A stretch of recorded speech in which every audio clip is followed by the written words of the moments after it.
Aurten bosgarren Frantzisaldia izango da, azkenean da LGTB ekimen bat, Frantziz izan zen Errenteria horretan bizi izan zen pertsona bat eta akatu egin zuen Polizia Nazional batek, eta bere omenez egin zen hemen Hortzadarraren zebrabidea. Orduan, hori hartuta urtero LGTB ekintzak egiten dira ekainaren barruan.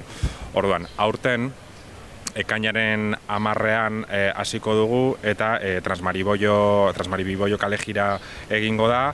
Ondoren, Alabergako rotondan Hortzadarraren banderaren igoera egingo da, eta hor omenduko da Altxu, izan zela ere beste aktivista potente bat hemen gure herrikoa.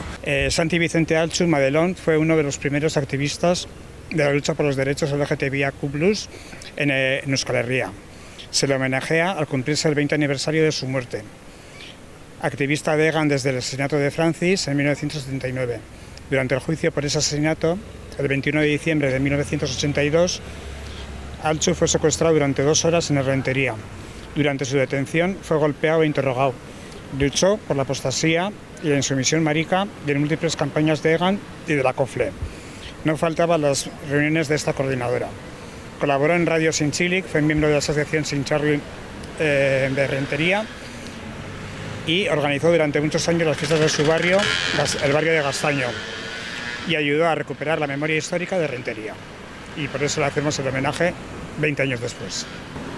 Ekainaren 11 ostegunean tailer bat egongo da, adarbakar tailerra, eta gero ondorengo egunean ekainaren 12an ostiralean antzeslana, tailer horretan lantzen den antzeslana burutuko da.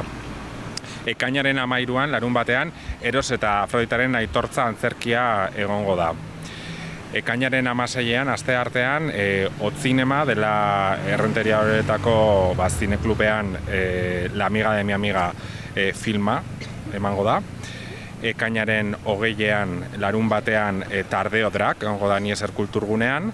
Eta amaitzeko, ekainaren 26an ostiralean, Batxata Salsa Queer tailerra egongo da Emakumeren etxean.